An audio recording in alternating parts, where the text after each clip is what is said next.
Doctor के पास जाते हो, पैसा देते हो और वो बेसिक टेस्ट नहीं कराते हो। उसमें पेन आना ही बंद हो गया और आप बड़े खुश हो कि पेन नहीं आ रहा, पेन नहीं आ रहा, और अंदर कैंसर बन गया क्योंकि फीकल इलास्टिसिस कम है। तो अब ये साइलेंट किलर हो गया। मैं आईटी में जॉब करता हूँ 13 साल से। मुझे पेनक्रेटाइटिस डायग्नोस हुआ 2019 में। 6 बार मैं एडमिट हुआ, डायरेक्ट आईसीयू। तो जैसे ही फीवर आता था 100 के ऊपर चला जाता था and then BP suddenly drop होता था। एमआरसीपी किया तो बोला कि तुम्हारा डग ब्लॉक है। मेरे पास एक जम्मू से बच्ची आई, छोटी बच्ची, उसको पेनक्रेटाइटिस हुई, वो ठीक हो गई। अब उसके बाद उसकी माँ को हो गई, माँ को ठीक हो गई तो उसके बेटे को हो गई। मतलब रात को कहते हैं भी रात को दूध पीना चाहिए। अब यहाँ से जाने के बाद 1 साल 3 महीने या कितने दिन हमें रात को दूध नहीं पीना है। अब 23 साल के बाद ब्लॉकेज वैसा का वैसे ही है। हार्ट 50% डैमेज हो चुका है। जी रहा हूँ ना आराम से। यहाँ आके पनीर इतना खाया है ना कि इतना तो 2-3 साल में नहीं खाया।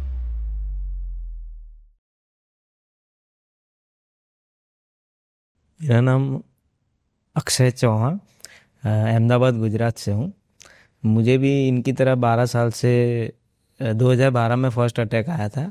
उसके बाद 2016 तक अटैक आते रहे, बीच में कम हो गए, पर बाद में पेन होना ही बंद हो गया। फिर यहाँ आपने सर जैसे बताया कि फीकल इलास्टिक का वो रिपोर्ट कराया तो 1.08 ही आया है। मतलब वही पिछले आता कहाँ से? अच्छा, किसी डॉक्टर ने नहीं कराया था टेस्ट? ये नहीं, आज तक नहीं करवाया। बताओ, ये एलोपैथी का टेस्ट है और मैं कौन हूँ? वैद्य हूँ। मैं तो नब्ज दे के बाद पित्त का बोलना चाहिए। तो बड़ी हैरानी होती है कि आप बड़े बड़े डॉक्टरों के पास जाते हो, पैसा देते हो और वो बेसिक टेस्ट नहीं कराते हो। उसमें पेन आना ही बंद हो गया। और आप बड़े खुश हो कि पेन नहीं आ रहा, पेन नहीं आ रहा, और अंदर कैंसर बन गया क्योंकि फीकल इलास्टिसिस कम है। तो अब ये साइलेंट किलर हो गया। अंदर अंदर एक रहेगा। जैसे पहाड़ का ग्लेशियर होता है, ऊपर पानी नहीं होता और अंदर आता है। तो उसके बाद पेन ही बंद हो गया। फिर 2022-21 में डायबिटीज़ डायग्नोज हुआ कि आपका शुगर लेवल 272 फर्स्ट टाइम आया, फास्टिंग शुगर वगैरह ये हो। फिर उसका दवाई थोड़ा बहुत लिया, नहीं लिया, फिर ऐसे ही चलता रहा। फिर पेन नहीं होता था। उसकी वजह से मैं एक्चुअली रेल डाक सेवा में ड्यूटी करता हूँ। रेल डाक सेवा, आरएमएस, रेलवे मेल सर्विस बोलते हैं ना, उसमें। अब ज़्यादा करके वो वहाँ पे नाइट शिफ्ट ही रहता है, मतलब ऑल्टरनेट ड्यूटी रहता है। आज अगर नाइट किया तो कल नहीं जाना है, परसों जाना है, फिर ऑल्टरनेट रहता है। मतलब 13 घंटे ड्यूटी किया तो दूसरे दिन छुट्टी रहता है ये। तो 2-3 साल नाइट किया, 2-3 साल मैंने डे ड्यूटी किया, 2-3 साल ऐसे ही नाइट किया। तो मेरा क्वेश्चन यही था सर कि क्या फिर से वो नाइट ड्यूटी कर सकते हैं कि इस बीमारी में नहीं कर देखो, सकते? आप खुद बता रहे हो कि आपका फीकल इलास्टिसिस टेस्ट 1.08 है। तो आपका एक्सोक्राइन डेफिशिएंसी है। डायबिटीज भी तो एंडोक्राइन डेफिशिएंसी है। दोनों चीज़ें हमारे शरीर के लिए जरूरी है। एक्सोक्राइन एंजाइम्स शरीर के लिए और एंडोक्राइन डायबिटीज अलग। अब ये दोनों आप लेके मेरे पास आए हो तो मैं आपको प्रोग्रेशन तो रोकूंगा, पर you will have to compromise. मैं काम करने से नहीं रोक रहा हूँ, पर वो उपाय करने पड़ेंगे जिससे आप ठीक रहें। तो रात्रि जागरण किसको करना है, किसको नहीं करना है? अब रात्रि जागरण शरीर के लिए बुरा है और आपको डेंट लग चुका है। तो गाड़ी में लाइट बहुत अच्छी हो तो रात को चला लेंगे, जब लाइट टूटी हुई तो रात को क्यों चलाएंगे, दिन में चला लेंगे। अभी एक सज्जन है, पेनक्रेटाइटिस के हैं, उनकी शादी होनी है। तो शादी तू एक नहीं 4 कर, पर दिन में कर। रात को थकेगा और जगेगा, क्या फायदा होगा? शादी तो दिन में भी होती है। तो आपको अपनी जिंदगी में ये बीमारी तो हम ठीक कर देंगे आपकी, परंतु uncontrolled diabetes is one of the symptom of pancreatitis. तो इंसुलिन लगा के भी कंट्रोल नहीं होती, और एक्सोक्राइन डेफिशिएंसी आपने देख ली अपनी। तो जो खराब हो गया वो ठीक नहीं होगा। अब इसके साथ आपको जीना है तो आराम से जियोगे। जो पेनक्रेटाइटिस इंड्यूस्ड लाइफ थोड़ी शॉर्ट हो जाती है उसको हम रोक देंगे। अच्छा, 12 साल के बाद, 10 साल के बाद ये थोड़ी एग्रेसिव हो जाती है। 10 साल तक तो आराम से करते हैं, 10 साल के बाद थोड़ी एग्रेसिव हो जाती है। तब आप उस स्टेज में पहुंच रहे हो। तो हमें आपको कैंसर ना बने और आपकी ज़िंदगी ठीक चलती रहे। जैसे यहाँ पर खाना खा रहे हो, पनीर भी खा रहे हो, थोड़ा बहुत तेल घी भी खा रहे हो, तो ऐसा खाना खाते रहोगे, कोई दिक्कत नहीं है ना। पर वो जो खाकरा भाखरा शाकड़ा जो है गुजराती, वो अलग हो जाएगा। यहाँ आके पनीर इतना खाया है ना कि इतना तो 2-3 साल में नहीं खाया। और वो हजम भी हो रहा है, हजम भी हो रहा है। और आपके हमने एंजाइम्स भी बंद कर दिए हैं। तो ये दवा जितना भी बचा हुआ है वो काम कर रहा है। जय श्री राम सर, मेरा नाम रामपाल है और मैं डिस्ट्रिक्ट करनाल हरियाणा से हूँ। सर मेरे को जब सबसे पहली बार पेनक्राइटिस हुआ था ना, जब पता लगा मेरे को जून जुलाई 2023 में, तो मैं बाहर घूमने गया हुआ था। दिन रात जागना सोना, सही से नहीं सोना, ऐसे बाहर घूमने गए हुए थे यार दोस्तों के साथ। घर आया, ड्यूटी गया, 2 दिन वहाँ पे चाय वगैरह ज़्यादा होगी। तो जैसे ही घर आया, दुकान पे आया, अपने मुंशी से पूछा भी हिसाब किताब, तो मैंने चाय पी उसके साथ बैठ के, और मेरे को एकदम से वोमिटिंग और लूज मोशन, लूज मोशन, मेरा बिल्कुल यहाँ पे दर्द बहुत ज़्यादा हो गया। तो मैंने वहाँ लोकल डॉक्टर पे ग्लूकोज लगवाई, पेन किलर और एसिड का इंजेक्शन लगवाया। तो मैं घर पहुँच गया। घर पहुँचने के बाद फिर मेरे को यहाँ से दर्द यहाँ चला गया। यहाँ दर्द जाने के बाद डॉक्टर पे गए रात को 10-11 बजे। उसने बोला भी पेनक्राइटिस है और एसिड बना हुआ है, पानी भरा हुआ है, और इंसर्ट करके नाक से। तो उन्होंने वो मेरा निकाला सारा, जो भी एसिड वगैरह जो पीला पीला एक लिक्विड सा था वो निकाला। जैसे वो निकलता गया मेरे को आराम आता गया। तो उन्होंने बताया भी आपके पहले भी कमर में दर्द जाता था या नहीं जाता था? मैं जी मेरे को ये लगभग 6 महीने से चल रहा है, हल्का फुल्का। मैं सोचता हूँ ब्लोटिंग होगी, कमर में दर्द गया, तेल की मालिश की, सो गए, ठीक हो गया, हल्का फुल्का था। तो तब मेरे को पता लगा कि मेरे को पेनक्राइटिस है। तो यहाँ पे आया मैं 28 जुलाई को। तो इन्होंने मेरा 31 तारीख को फिक्कल किया, तो मेरा वो 424 आया सर। कितना? 424। 424? हाँ जी। अच्छा। तो जैसे मैंने अभी औरों का भी इंटरव्यू होते हुए सुना है, अभी फिक्कल कम है तो मतलब पेनक्रियाज लगभग डैमेज हो चुका है, 70-80%, 90% आपने बोला। तो मेरा फिक्कल इलास्टेज बढ़ गया। और जब मैं मैम के पास 30 जून को गया था, मैम ने लिखा था मेरा रिकरेंट एक्यूट।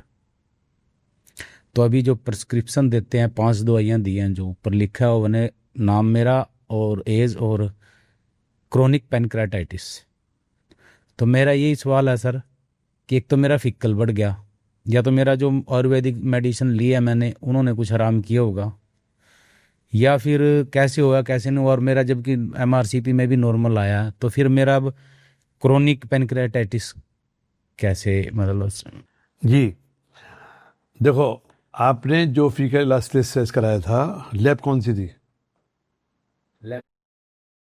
और अब जो कराया क्या हुआ है? तो इस देश की विडंबना है, एक अल्ट्रासाउंड एक ही जगह कराओ, और करने वाला डॉक्टर अलग हो तो रिपोर्ट अलग हो जाती है। एक ब्लड सैंपल एक लैब में दे दो, दूसरे में दे दो, जमीन आसमान का फर्क आ जाता है। तो डॉक्टर लाल एक रेपुटेड लैब है। तो फीकल इलास्टिसिस ना तो इतनी जल्दी बढ़ता है, ना इतनी जल्दी कम होता है। तो हम मान के चलेंगे वो रिपोर्ट गलत थी, और थोड़े समय बाद फिर कराएंगे।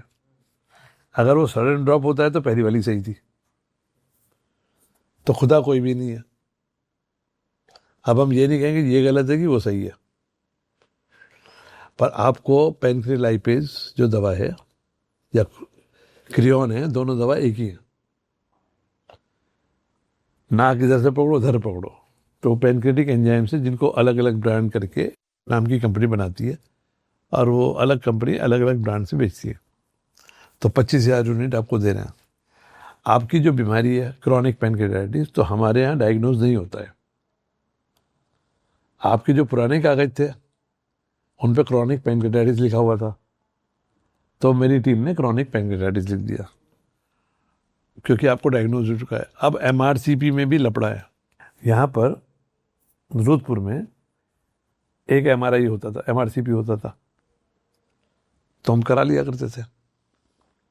तो एक सज्जन मेरे पास आए दिल्ली से, थोड़े VIP थे, उनको एक अटैक आया था और उसमें कंफर्म था। वो मेरे आए और हफ्ता 10 दिन बाद हमने MRCP कराई, 10 दिन हुई होगी। उसने MRCP की रिपोर्ट ठीक दे दी। वो आप ही की तरह बोले वैद्य जी आपकी 1 हफ्ते की दवा से मैं ठीक हो गया। मैं तो बावला है कुछ, हरियाणा में बावड़ी बूथ, मैं कुछ लोचा है, क्योंकि मुझे पता है कि वो आगे नहीं बढ़े तो सही है, पर वो वापस हो जाएगा इम्पॉसिबल है। मैं पीठ नहीं थपथपाऊंगा अपनी, मैं शक्की हो जाऊंगा।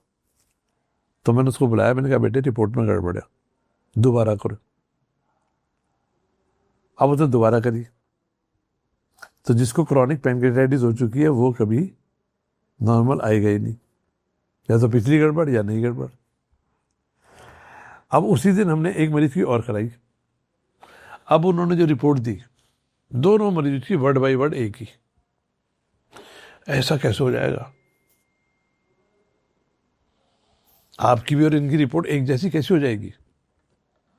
तो मशीन तो लगा ली, पढ़ने वाला बावला है, तो आप अपना जो MRCP कराया है शिका को देना, ये किसी दूसरे रेडियोलॉजिस्ट से उसको रिव्यू कराएंगी, वो फिल्म्स रिव्यू कराए, और पिछली भी दे देना अगर हो तो।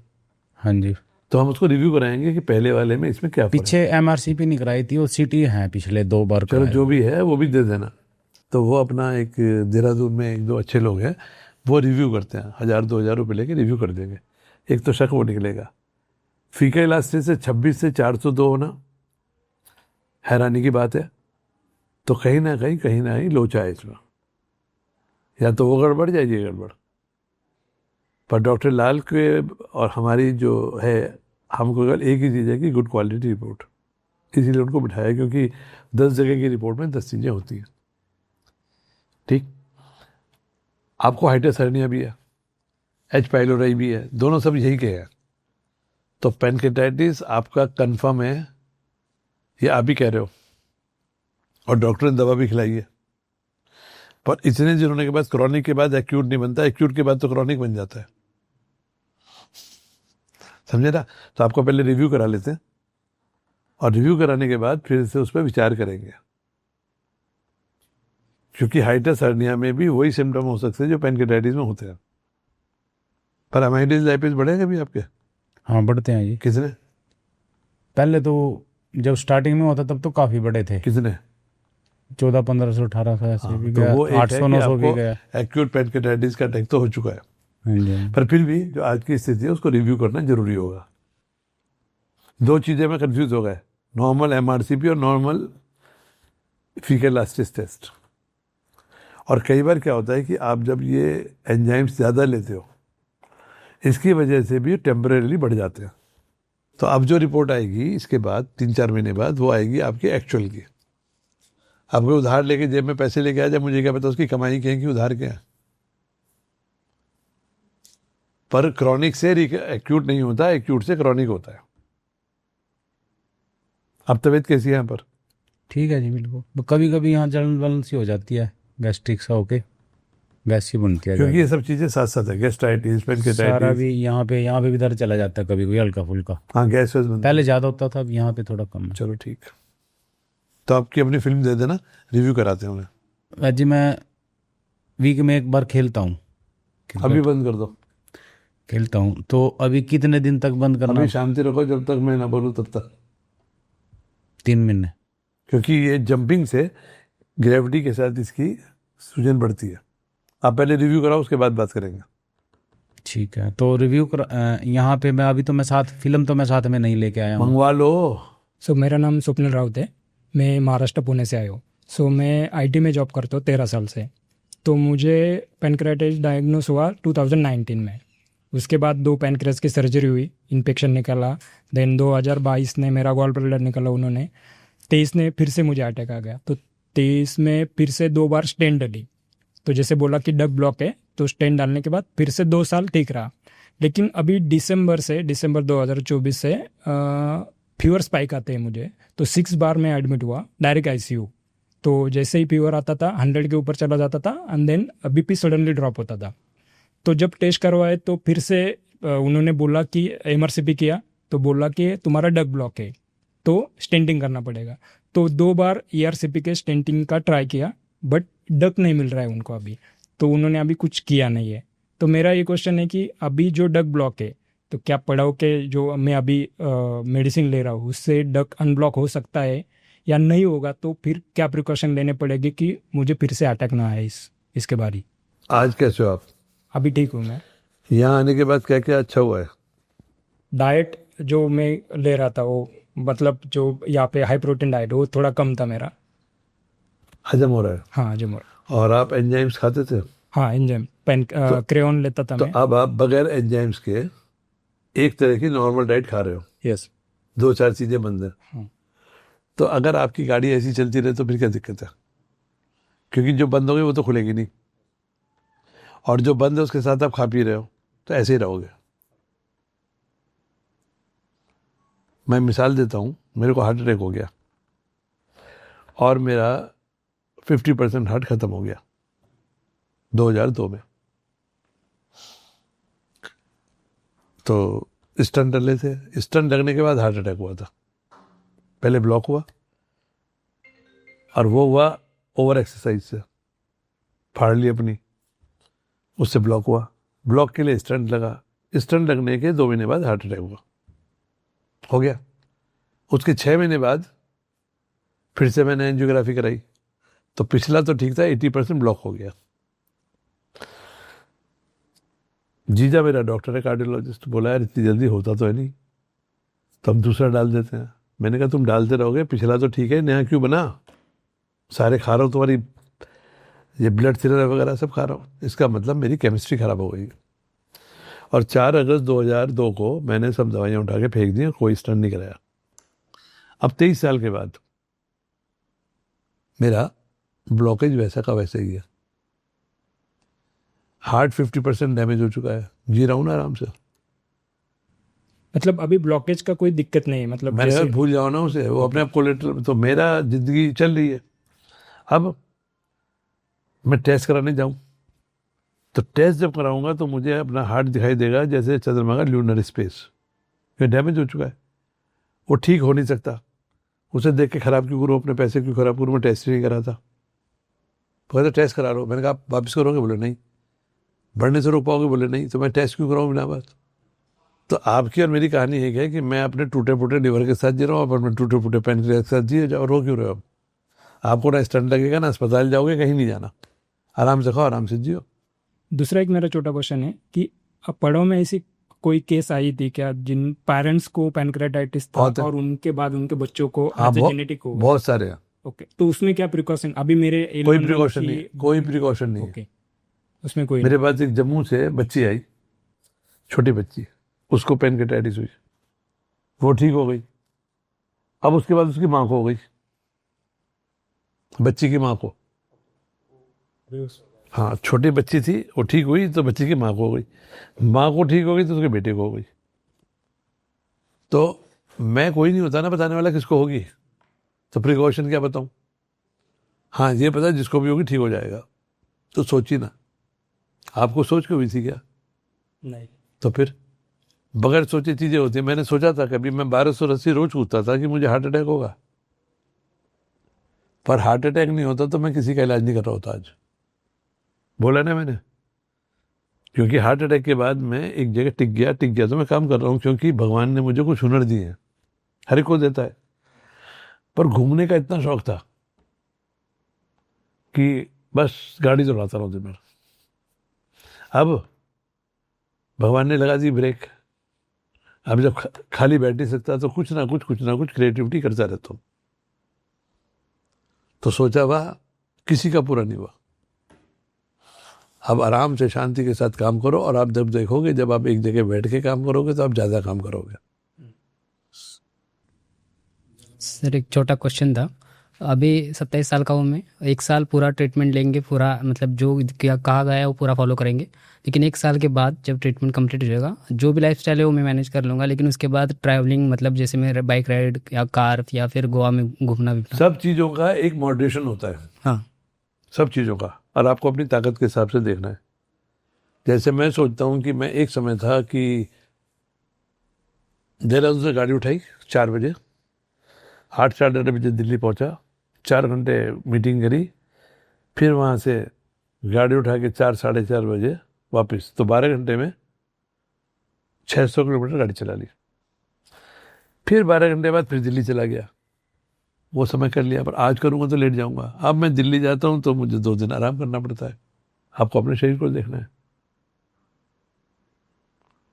तो अब मेरे लिए वही नॉर्मल है ना। हाँ, मैं पिछले जैसा नहीं हो सकता। अब पिछले जैसा तो कुछ होता ही नहीं है। तो जो आपकी ताकत है उसके हिसाब से खाना खाना, जो आपकी ताकत है उसके हिसाब से रहना, यही जीवन का फड्डा है। सर तो मुझे सर्जरी की ज़रूरत आगे नहीं पड़ेगी इस ट्रीटमेंट के बाद? भूल जाओ ना, पैनक्रेटाइटिस में कुछ जरूरत नहीं पड़ेगी अगर रहोगे तो। ओके। सर्जरी से ठीक होता तो ये मैं पड़ाव खोलता ही नहीं। अच्छा, जैसे एलोपैथी में हम गए, जहाँ भी गए, सभी लगभग जितने भी पेशेंट हैं, जैसे हम बैठते हैं शाम को बातचीत करते हैं, तो बाहर जितने भी डॉक्टर हैं, आयुर्वेद में भी हमने कंसल्ट किया, वो ये बोलते हैं दूध और दूध से बनी चीज़ें बंद। लेकिन हमने यहाँ देखा है अभी अच्छे, हम दही भी खा रहे हैं, पनीर भी खा रहे हैं, लेकिन बस सिर्फ दूध को छोड़ के बाकी दूध के सभी प्रोडक्ट ले रहे हैं, मलाई भी ली है। तो अब ना तो खाली पेट वाला कैप्सूल DSR वगैरह भी नहीं ले रहे हैं यहाँ पे, फिर भी पहले से कुछ ठीक है। लेकिन अभी अभी कभी डकारें और ये हो जाता है जब ज़्यादा पनीर ज़्यादा हो जाता है डाइट में, जिस दिन तीनों टाइम पनीर मिल जाता है। थोड़ी सी मात्रा कम कर लो, मिलेगा तो तीनों टाइम ही, मात्रा कम कर लो। अच्छा, और एक और सवाल था, ये मतलब रात को कहते हैं भी रात को दूध पीना चाहिए। अब यहाँ से जाने के बाद 1 साल 3 महीने या कितने दिन हमें रात को दूध नहीं पीना है? या नहीं मिल रहा? नहीं, यहाँ दूध तो नहीं देते। हाँ, वो खीर वगैरह देते हैं। हाँ, तो वही खानी है, बस दूध नहीं पीना। 2014 में जब हम प्रसिद्ध हुए पैनक्रेटाइटिस के बारे में, तो देश के वैद्यों में पैनक्रेटाइटिस का इलाज करने की बाढ़ आ गई मेरी प्रसिद्धि देखने के बाद। वो कर सकते तो हम भी कर सकते हैं, पर ये एक आविष्कार है जो वैद्य चंद्र प्रकाश जी के द्वारा हुआ, इसका किताबी आयुर्वेद से कोई मतलब नहीं। तो वो आंख मीच के डॉक्टरी भाषा में दूध बंद कर देते हैं। हमको पता है इसका कॉज क्या है और क्योर क्या है, तब हम वो खाना देते हैं जो जरूरी है। दूध हम क्यों नहीं देते हैं कि दूध जब बॉडी में लेते हैं तो उसे फाड़ने के लिए एसिड ज़्यादा बनाना पड़ता है, और दही फर्मेंटेड है, तो पनीर भी फटा हुआ है। तो आपको अगर दूध कभी पीना होगा तो गरम गरम दूध में मैं नींबू निचोड़ के पी ले भाई, दूध को फाड़ना है। तो इसीलिए मैं दूध आपको नहीं दे रहा हूँ कि दूध दूंगा तो आपके पेट को ज़्यादा तेजाब बनाना पड़ेगा, और ज़्यादा तेजाब बनाने के लिए उसके लिए लीवर और पैनक्रियास को ज़्यादा बाइल बनाना पड़ेगा। तो जहाँ हाथ तंग हो तो वहाँ क्यों करें? तो चावल ले विधाइए, वो दूध के फाड़ने का काम कर देता है। तो खीर नुकसान नहीं करती। तो इसको बोला संयोग भेद से गुण परिवर्तन, कि जब 2 चीज़ मिलाते हैं तो अच्छे हो जाते हैं। जैसे विस्की और सोडा तो चलती है, दूध और सोडा नहीं चलता ना। संयोग है ना कि इसके साथ क्या मिलाना है। कभी बोले जी मैं तो दूध में विस्की डाल के पीऊंगा, तो दूध के अलग गुण है, विस्की के अलग गुण है। कभी देखा किसी को दूध के साथ विस्की? लस्सी के साथ तो पी लेते हैं जी। हाँ, तो आप हरियाणा के हो ना, कुछ कर लोगे, क्योंकि लस्सी इनके खून में जमी हुई है, और दारू तो पीनी है। नहीं, मैं नहीं, दोस्त और पी लेते हाँ, हैं। तो हरियाणा के लोग क्या ना कर सकते हैं, वो तो सब कर सकते हैं। जो डेटा हमारे जो रिसर्च पेपर पब्लिश हो रहे हैं लगातार, तो विटामिन डी की कमी सब में है। तो एशियन इंस्टीट्यूट ऑफ गैस्ट्रोलॉजी में हमको देखने के बाद विटामिन डी टेस्ट होने लगा है, सबके कम है। तो आप सूरज लेते ही नहीं हो, वो कैल्शियम मेटाबॉलिज्म को खराब करता है। कैल्शियम मेटाबॉलिज्म पैनक्रियास पे इफेक्ट करता है। तो जब आप नेचर से दूर होते जाओगे तो नेचर कैसे आपके साथ रहेगी? तो अभी जो रात्रि जागरण का खेल आया ना, ये हमारा पहला पेपर पब्लिश हुआ है, और लगातार उसको लोग साइड कर रहे हैं, क्योंकि लोग देख ही नहीं रहे कि क्या चीज उसके आगे देख। दारू दारू दारू जाते ही पूछे, दारू तो नहीं पीते, दारू तो नहीं पीते। सबसे एक सवाल पूछा होगा ना, किसी ने पूछा आप रात को कितने बजे सोते हो यहाँ के अलावा? किसी ने नहीं पूछा ना। स्क्रीन शोर की वजह से भी होता है ये, सब कुछ है। मेरे को बहुत ज्यादा रात को देर तक जगना 93% में मिला है। तो हमें देखे तो सही। तो हम जो यहाँ पर जो टीम बैठा रखी है, ये खोदते हैं ना आपको, कब सोते थे, क्या करते थे, कितने बजे सोते थे, कितने बजे उठते थे, सुबह उठ के क्या खाते थे। तो सब में हमने देखा कि स्किपिंग ऑफ ब्रेकफास्ट 93% जो रात को देर से सोते हैं। तो ठीक रहने के लिए जो नियम है, early to bed early to rise makes a man healthy wealthy and wise.